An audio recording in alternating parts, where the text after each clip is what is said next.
Hello, good afternoon and welcome to Midday Live with me, Efua Tieku. The headlines this afternoon. Supreme Court overturns High Court's decision leading to the removal of Professor Mauto Avoke as Vice Chancellor of the University of Education, Winneba.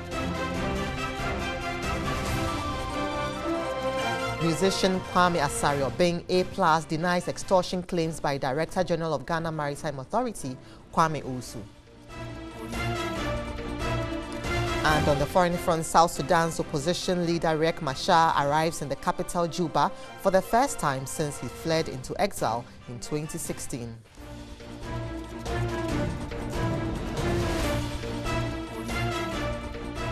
We have these and more in the next 1 hour. Do stay with us. Now let's begin from the Adome Bridge because danger looms on the Adome Bridge at the Atimpoku in the eastern region as miscreants steal bolts and nuts that hold up the national edifice. The bridge that links parts of the eastern region to Volta region has had several bolts and nuts stolen due to the absence of street lights. Now, checks by Onia FM indicates that 45 of the bolts and nuts have been stolen, and this could have integral effects on the bridge that was rehabilitated just a few years ago, and perhaps the lives of commuters and tourists also in danger. The bridge has been without light, according to residents, for months, and the darkness has emboldened some thieves who are perpetuating this act. The bridge has 26 lights, but only 2 are working.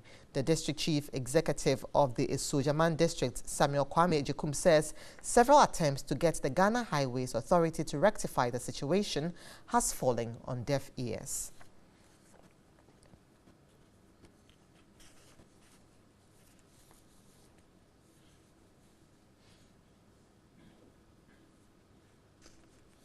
And we have been joined on the phone lines by the DCE of Esojaman, Samuel Kwame Ejekum. Thank you, Samuel, for speaking to us this afternoon. So when did it come to the attention of the authority that these bolts and nuts have been stolen? About a month ago that it came to our notice. Can you speak up, please? I'm saying it's about a month ago. And what have you done about it? We have informed the appropriate authorities to get it rectified. So we are waiting for them to do what they are supposed to do. But are you able to tell us exactly around what time you noticed it? I mean, the theft. I'm saying it's about a month ago. Oh, it's about a month ago. Yeah. And what in your interactions with the Ghana Highways Authority, what did they tell you? Okay, when we realized that, we discussed it at dissect meetings, and then we went and had an inspection. I mean, the whole dissect went onto the bridge to inspect, and lo and behold, we realized that some bolts have been removed from some parts of the bridge. So we wrote to Ghana Highway Authority, the director of bridges. In fact, I sent him a WhatsApp message, which he responded, and then we followed out with a letter. Of course, we've also written to the national security because we think the bridge is about national security. So we've informed them, we've informed our regional coordinating council, and all those who we need to inform. So we informed everybody, and so I believe they are aware.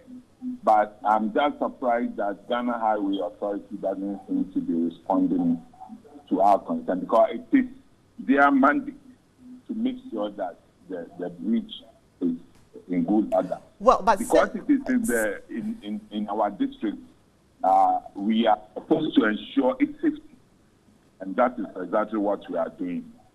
Well, in the meantime, when the Ghana Highways Authority has not responded yet, have you provided security since you have no street lights on that bridge? Yeah, as I said, the dissect conducted an inspection, and we always have the police there. So the security is always there. The police is always around. So we really do not know how this thing happens without their blind side. So I am calling on not only the police to beef up their security around the bridge, but also call on the public to also be on the lookout, so that if anybody should see any miscreant trying to do anything untoward, the police will be alerted. Thank you. Thank you very much. Samuel Kwame Ejekum, DCE of Sojaman District. Now let's head to the Ashanti region, and the cost of damage to property at the Kwame Nkrumah University of Science and Technology following student violent demonstration has been put at 1.7 million cedis. Now, items vandalized include vehicles, CCTV cameras, and office equipment. Now, let's speak with our Ashanti regional correspondent. Well, before we speak with our Ashanti regional correspondent, let's listen to the University Relations Officer, Kwame Yeboah. For the committee to finish its work, we are putting certain measures in place. If you saw the reception, you could see the place has been cleaned. All we need to do is to fix some new glasses there. The CCTV cameras, well, we need to get new ones. So possibly that would take some time. But in all, the committee that will be set up to look into the cause of this and what to going forward, what to do. We'll do all this, and that would enable us to know exactly what we're supposed to do by way of who bears the cost and all that. We need to start and work on those that we can do now for the opening of the institution to take place, so that normal work will resume. So we do understand that the cost of damage to property at the Kwame Nkrumah University of Science and Technology has been put at 1.7 million cedis. Now, the items vandalized include vehicles, CCTV cameras, and office equipment.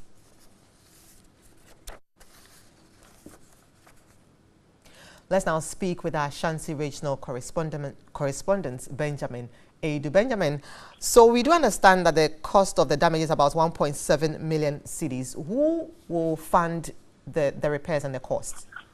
Yeah, if we're in our interaction with the University URO, Kwame Yeboah Jr., he indicated that until the new council come in, they have to set up a committee to investigate the cause of this whole issue as far as this demonstration was held last week. This was concerned, and this committee will be looking into all the various factions involved in this activity, the student, the front of the student, the management level, and then from there, they will determine those who are supposed to bear the cost of the items destroyed. But at the moment, I can tell you for a fact that they have cleared all the items which were destroyed during the incident last week, including the vehicles, the CCTV cameras, and then other office equipment that were destroyed last week. So they've cleared the place in readiness to install new facilities for new academic work to begin. But at the moment, we are waiting for the arrival of the Asante 242 to assess the situation. You know, he wasn't around when this whole incident came up. So he has scheduled a meeting with the management of the university. At the moment, they are in a closed-door meeting with the vice chancellor and his team at the Menchia Palace. From there, they will move straight to campus to assess the situation. But the first advance team has just arrived a moment ago, and very soon we will be expecting Asante and his team at the Kwame Nkrumah University campus to assess the situation. All right, thank you very much, Benjamin Edu. Now, musician Kwame Asare Obeng, also known as A+, has denied extortion claims by the Director General of the Ghana Maritime Authority, Kwame Owusu. Speaking with Stephen Anti on News at 10 on Tuesday, A+ said reactions by the Director General is part of diversionary tactics employed by politicians to distort facts. I think that is the normal diversionary tactics that politicians in this country play, just to distort the facts. They planned it. his deeds are catching up with him, and so he's just throwing out wild allegations. When you say his days are catching up on him, is this to suggest that, in your opinion, pretty soon he should be removed by the president, the appointing authority? Yeah, that is in the discretion of the president. He decides who to hire and who to fire. Of course, I don't know this man. I have not even mentioned him. I've never mentioned him in any post. I'm dealing with the issue. And I wonder how Kwame Owusu can go to court and go and sue me for asking what the Ghana Maritime Authority is doing with our money. I will not tell the president what to do or how to handle it. But he has complicated this whole issue with his press conference, and it's amazing how some members of the NPP don't learn. They just don't learn. This is not the first time that something like this is happening. I don't know who advised him to come out and say A+ and some people were trying to extort money from. Nobody will believe. But did you at any point text him over any disagreement, making demands of him of a sort? I have never had his number. Ever. So you never sent any anonymous text to him? I have never had his number on my phone. I have never even dealt with any individual on this issue. I've had this screenshot until I saw it on social media that some people had posted it. He says that he has instructed his lawyers to come after you. We want to know whether you have been contacted and what you plan to do about this. I'm not planning to do anything. The president begged us at the Independence Square to be citizens. If the president does not want us to be citizens, or members of the NPP who have been given power do not want us to be citizens, they should go back to the Independence Square, call all of us, and tell us that, look, we asked you to be citizens, but we don't want you to be citizens anymore. Then we sit on the fence and watch.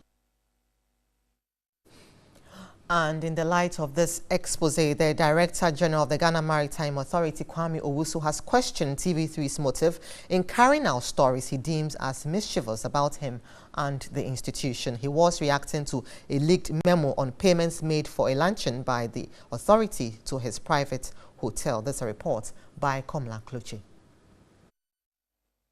The Director General of the Ghana Maritime Authority, Kwame Owusu, walked into the news conference after facing the board on Tuesday morning. His mission was simple: tearing down one by one the allegations of unjustified expenditure and conflict of interest. We will not yield to people who want to extort. I will not yield. With the compliment of the management team, the Director General was resolute. He is alleged to be holding 2 passports with different dates of birth.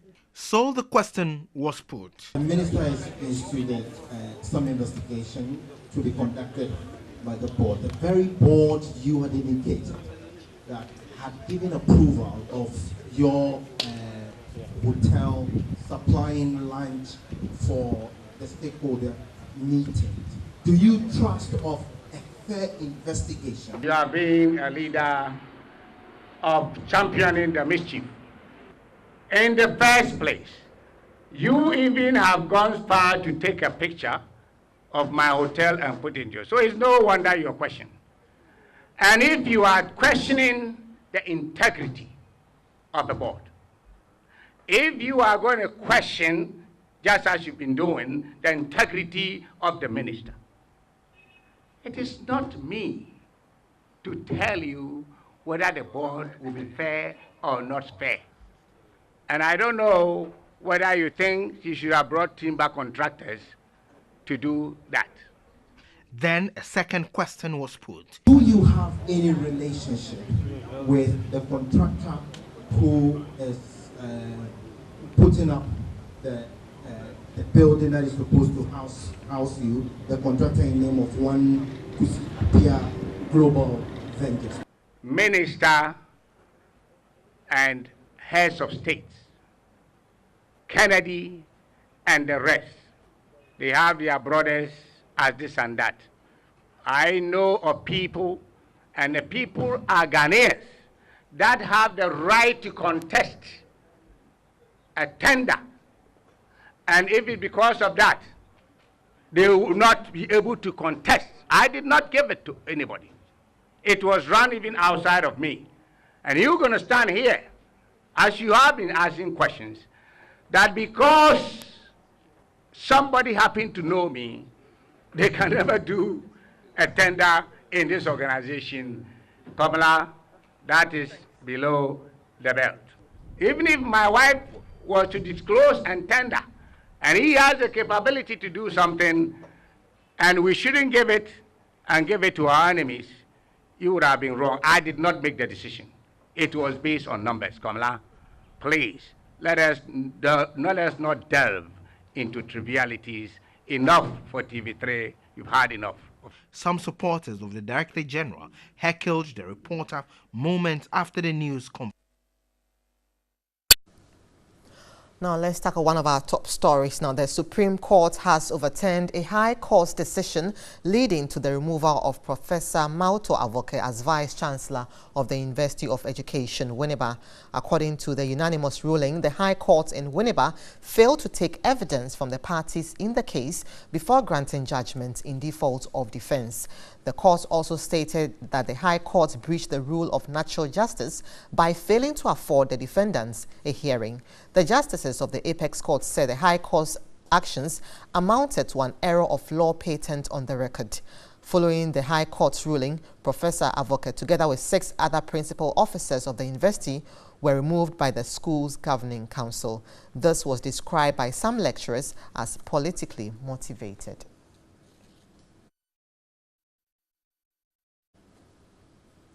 And UTAG also raised some issues concerning the removal of Professor Avoke and the fire. Now we do have on the line Dr. Harry Agbanu, who is the president of the University of Ghana chapter of UTAG. Dr. Agbanu, thank you for your time. Now, how does this news come to you?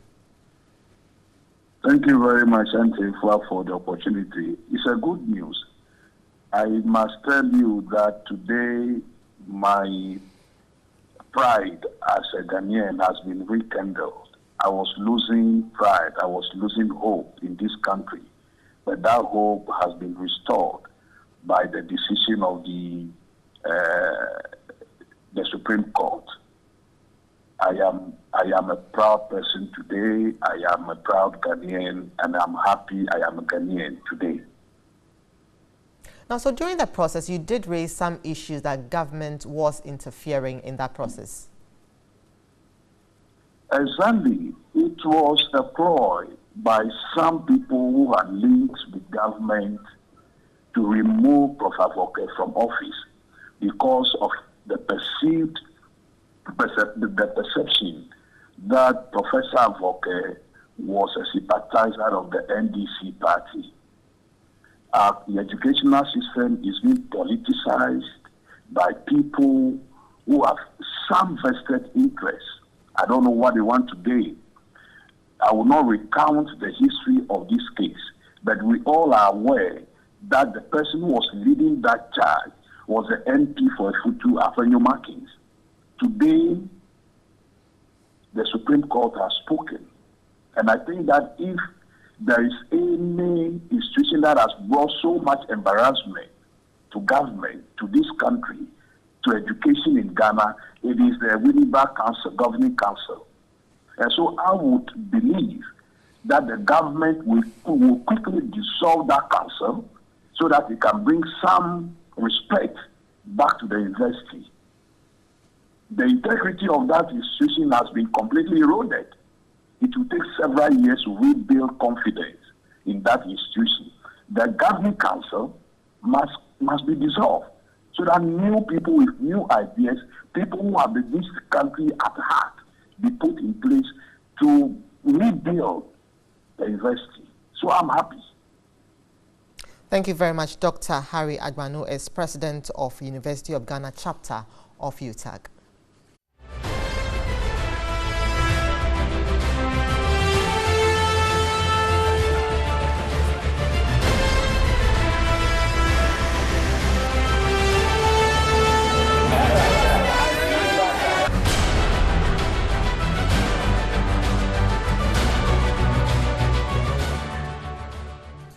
Let's now look at some issues regarding flood. Also, World Vision Ghana has taken residents of 7 communities in 6 districts of the Northern and Upper East region through water purification processes. Now, water from 400 boreholes in the districts could have been contaminated following the spilling of water from the Bagri Dam. Boreholes and dugouts are the main sources of drinking water for most communities in the Northern and Upper East regions. Torrential rains in the Northern, Upper East and Upper West regions compounded the situation as flooded water destroyed many farmlands, houses, roads and other infrastructure. NADMO, the UN zonal team in Tamale, together with other partners, including UNICEF, undertook a joint assessment to determine the impact of the floods. As a measure to reduce waterborne disease, residents were taken through water treatment processes. How do we help these people to get clean water to drink? Because the flood has brought in a lot of debris into the pond that they drink, and this water is contaminated. Even some of the boreholes that were submerged are also contaminated. And it was good to look at in terms of safe water for them, especially the children. Affected residents were provided with wash logistics. A resident, Alasan Small, assured the team of taking up the responsibility to educate other community members. I am shocked after seeing that what we have been drinking all these years is filth and not water.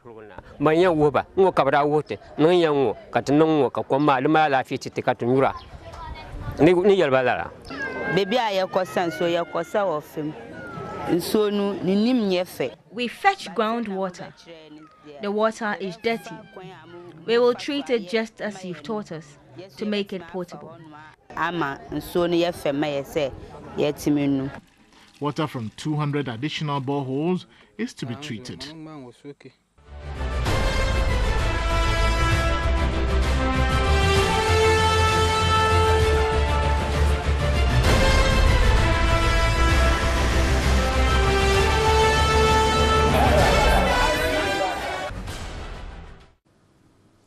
Let's now look at our MTN video report for today. And our citizen journalist Mohammed Farah's reports on a deteriorating hospital building meant for a leprosarium at Nkachina in the northern region.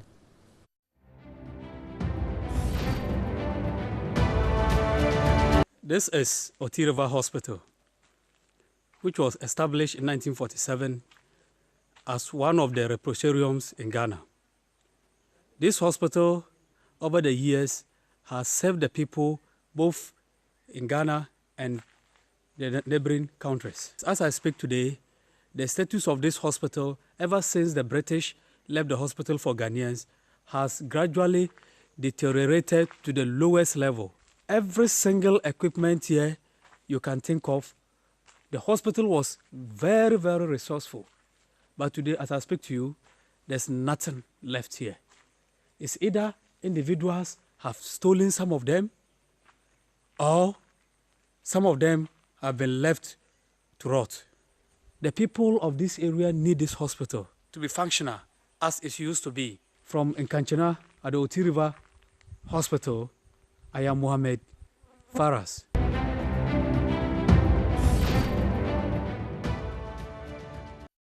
Thank you very much, Mohammed, for that report. You can also send your report to us via our WhatsApp platform. That's 05514330044. Let's now take a quick break. When we return, we have business.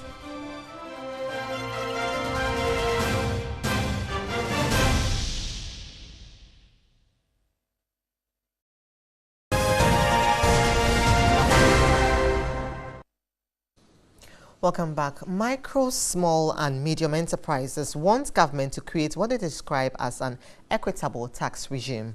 They contend the current 25% flat rate across all business sectors impede business growth among the SMEs. A report by Lavridge and Prichum Ochre. The existing tax regime enjoins business holders to pay 25% flat taxation fee on their incomes. This is, however, unpopular with micro, small and medium enterprises in the country. They are therefore calling for friendly tax reforms that will encourage them pay taxes on a regular basis without counting losses. Even though records at the Registrar General Department indicate about 94% of businesses in Ghana are SMEs, only 4% pay tax due to what they describe as unfair tax administration. They lament this has resulted in some SMEs folding up. Meanwhile, the country's revenue tax base is expected to expand to enable government execute its policies.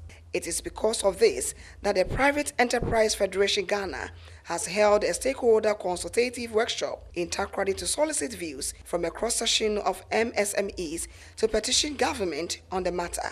Nanor Sebonsu is the Chief Executive Officer for Private Enterprise Federation Ghana.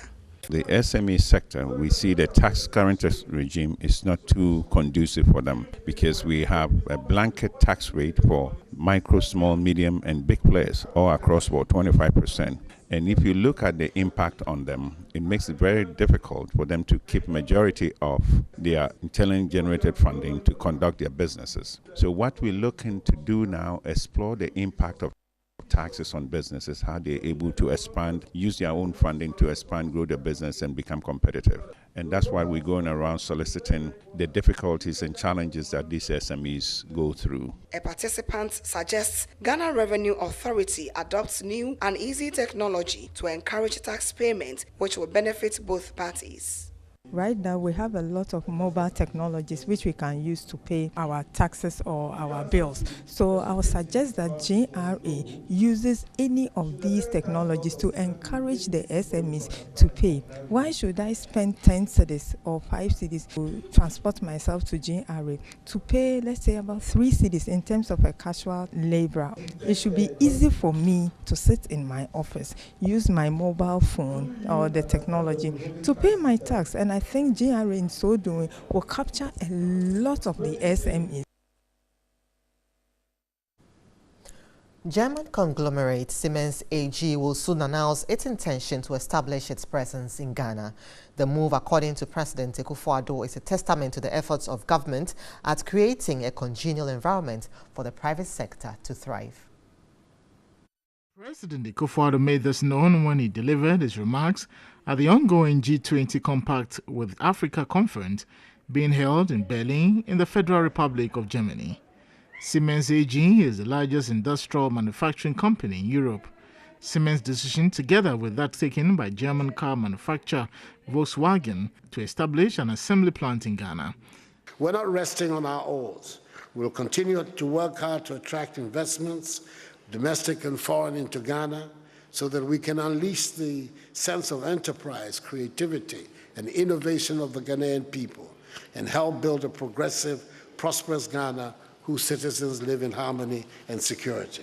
Also at the conference, HL Habanga Lestenfelder GmbH, a leading manufacturer and supplier of specialist feeds and compound feeds in Germany, signed an €8 million agreement to invest in Ghanaian company Agricare Limited. President Akufo-Addo lauded Germany's decision to reorient its policy and relationship with Ghana and Africa from one based on aid to trade and investment cooperation.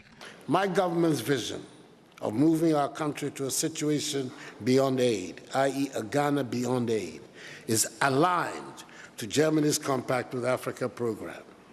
Under my leadership, we're determined to discard the mindset of dependence on aid, charity, and handouts, and aim towards becoming self-reliant within the context of strong global cooperation.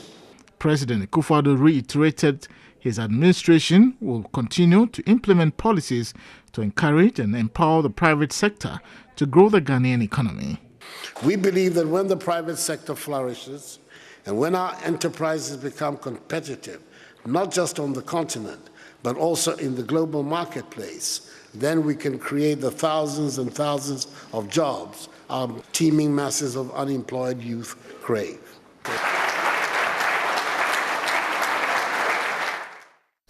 And that's all for business this afternoon. Let's go on to some more stories. The Vice President, Dr. Mahamudu Bawumia, has challenged the youth to use their talents to promote justice and security in their communities. He was speaking at the 31st Duke of Edinburgh International Awards at the Jubilee House in Accra. The Duke of Edinburgh Award, instituted in Ghana in 1967, seeks to highlight the works of young talents in supporting the development of their communities. It also focuses on enhancing the entrepreneurial spirit of the younger generation across the world. In Ghana, 184 talented youth between the ages of 12 and 24 who undertook 18 months of strenuous training were awarded. The Vice President, Dr. Mahamudu Bawumia, is confident the awards would imbibe the entrepreneurial spirit in the youth. He charged them to use their talents to fight extremism. Let's ensure that the voices of altruism prevail over those of extremism to promote security, justice, democracy, and opportunities for all more vigorously. I encourage our young people to believe in themselves and in their capabilities. I encourage our young people to develop the confidence in bringing about change, no matter how small. The Prince of Earl of Wessex, Prince Edward, implored the youth to spearhead change in their communities. The experience has been worthwhile, that it's made a difference to you, and that you can go on and make a difference to others out there, and that the award has helped you to make you ready for whatever the world has to offer to you in the future. Seize that opportunity whenever it appears with both hands and overcome all the challenges that face you. More than 80 million Ghanaians have benefited from the program since its inception in 1967. You're watching Midday Live on TV3. Let's take a break now. When we return, we have sports with Nana Kojo-Afre.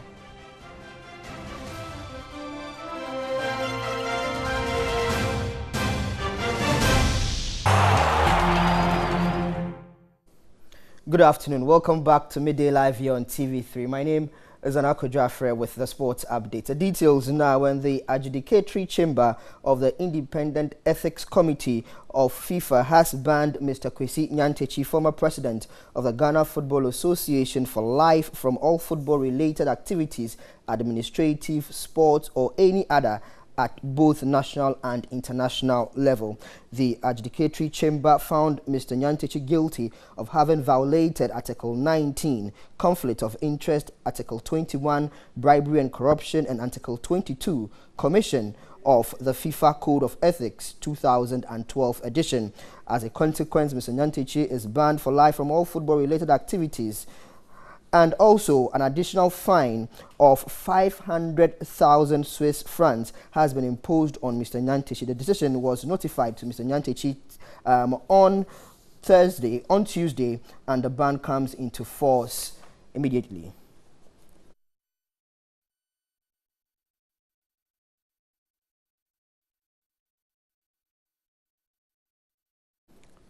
So before this ban on Mr. Kwesi Nyantakyi, Anas Arimayaw Anas sat down with head of sports here at Media General Michael Otieji and explained to him that the evidence against Mr. Nyantakyi is something that will be damning and will collapse his career. Let's look back at that interview. We didn't start this game today. I've done plenty undercover work. It's the same chorus they sing. Cut and paste. You manufactured the pictures, you did this, you did that. At the end of the day, look, FIFA is not a foolish organization. Don't forget, within 48 hours of my petition reaching FIFA, they had banned him. Why? Because they had seen the prima facie evidence. Forget not, I'm a lawyer, and I take evidence very, very seriously. Because look, if I don't, I'll end up going into jail myself. So, all this cut and paste is a fruitless attempt at defending himself. It will end up nowhere. All the court actions he's talking about, he's not going to do it. He knows. He knows very, very well. So I'm not perturbed at all about these oppositions. I get them every single time I do my stories. People have issues with methodology. They're entitled to it. But look, as far as we go by the strict rules and regulation that is supposed to govern a football guru like him, he will not get it. He will lose it in a minute. Meanwhile, reigning GJA Sports Journalist of the Year, Sadiq Adams, has also spoken about the Kwesi Nyantakyi ban, saying FIFA took the best decision to weed out corrupt officials from offices. I think that Mr. Nyantakyi, based on this decision, would have to relinquish his position as the president of All Stars and any other position he holds in football, and he cannot, in any sort of dealing that relates to football, he cannot watch football matches from the stadium. He is banned from all these activities, and so his own club, that's All Stars, will have to be taken away from him. He cannot act in any official capacity or role for the club, because FIFA is much more interested in the 27 subsection 3, which states that they are much more interested in trying to protect the integrity, the reputation and image of football. And any acts of any of the members bound by the codes which is breached means that the person under this circumstance is bringing the name and reputation and image of FIFA into disrepute. I am not sure that Mr. Nyantakyi himself was abreast or maybe decided to go contrary to them, but now he cannot act in any official role. It's a bit worrying, because he was quite unfortunate, as you mentioned. How does this come to him?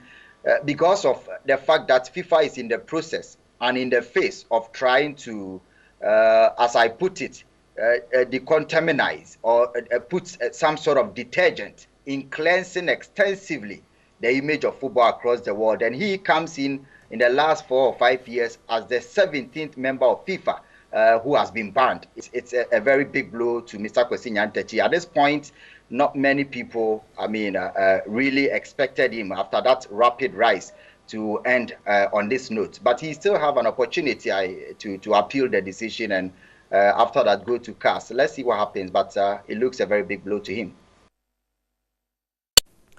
On to women's football now, and the Black Queens have left Ghana for Lusaka for an international friendly against Zambia ahead of the 2018 African Women's Championship here in Ghana. The team, made up of 18 players and technical team, left Accra on Tuesday and are expected to play 3 games before returning to Ghana for the Women's AFCON. Ghana will play Zambia before Kenya and South Africa.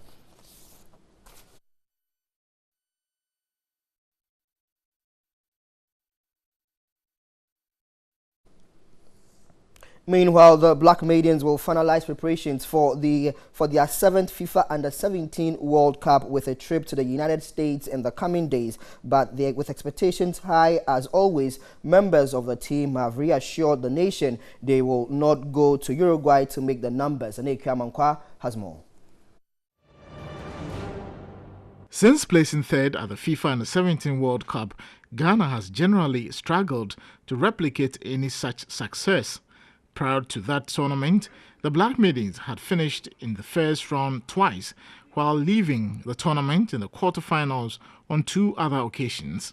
The expectation is to fight on to a first final appearance, and the signs have been good so far.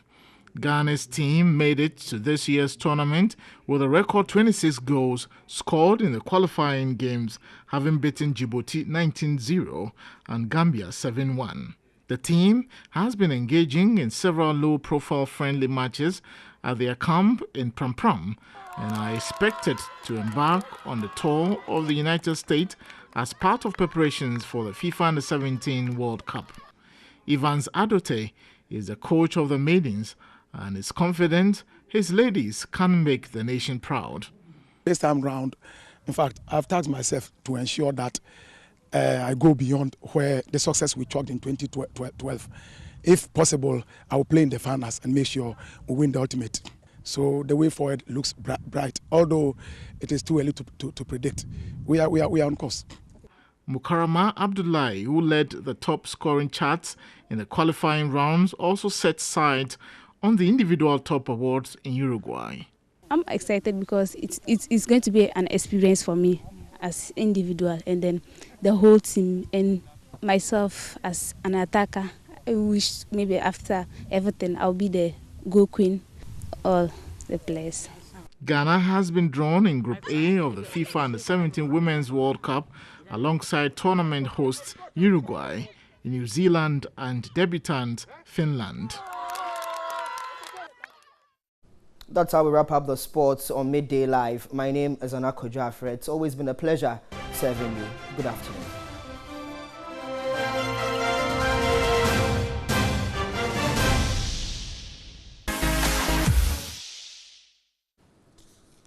Now, the trolling has already started for Kwesi Nyantakyi after news of the football administrator's ban broke out. Former British High Commissioner to Ghana and Twitter finger John Benjamin took to Twitter to troll the former GFA boss Kwesi Nyantakyi. This comes after FIFA found the football administrator guilty of violating the football governing body's code of ethics on bribery and corruption. Mr. Nyantakyi has been banned and fined 500,000 Swiss francs, equivalent of 2.4 million cedis. John Benjamin, who is known to pick on issues, took to his Twitter page to mock Kwesi Nyantakyi. He tweets, the tweet reads, "Here's my 12 cedi contribution to Kwesi Nyantakyi's 500,000 Swiss franc fine, found guilty of corruption and bribery." Well, so John Benjamin offered to donate 12 cedis to help Nyantakyi offset his fine.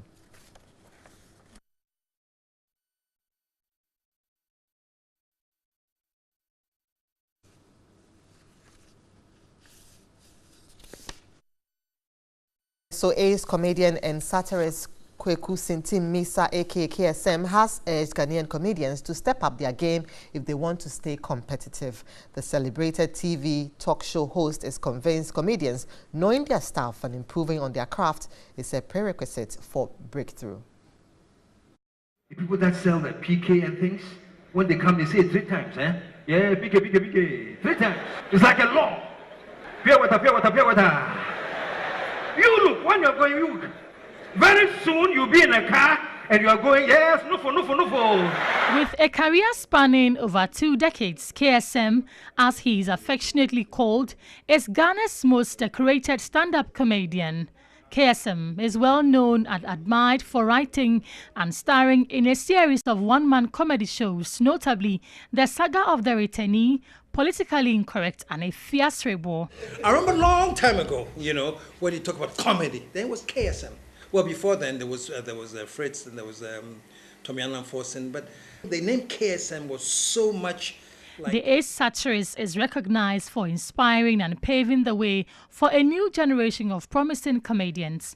That's an achievement the trailblazer feels so much proud about. Well, I'm very, very happy, with the state of comedy. Now there's a whole variety of people, and they're all doing extremely well. We have James Brown, we have Augie Dennis, DKB, and all the stuff. So I think there has been a marked improvement from the days when I was reigning to the days where you actually have a whole multitude of comedians to deal with. The ace satirist, however, thinks there is a general need for comedians to step up their game to grow the art form and stay competitive.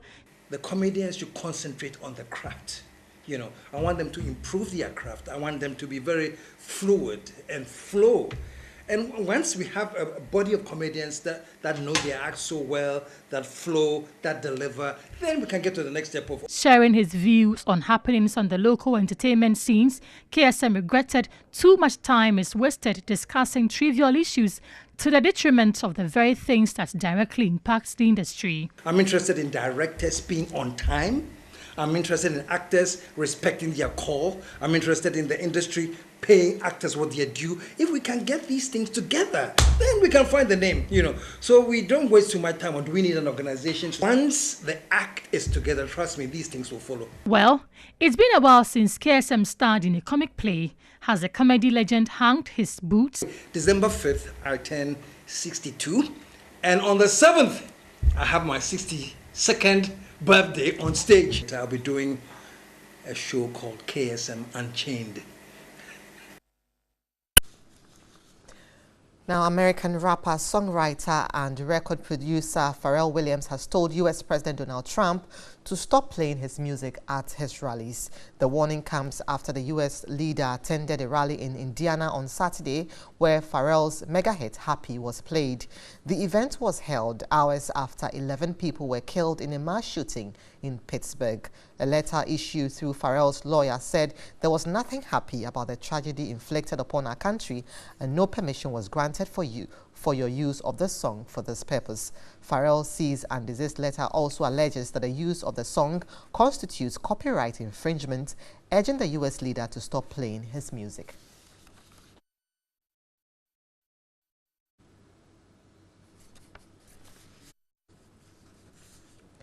And that'll be all for Midday Live for today. My name is Efwa Teko. For more news, do go to 3news.com.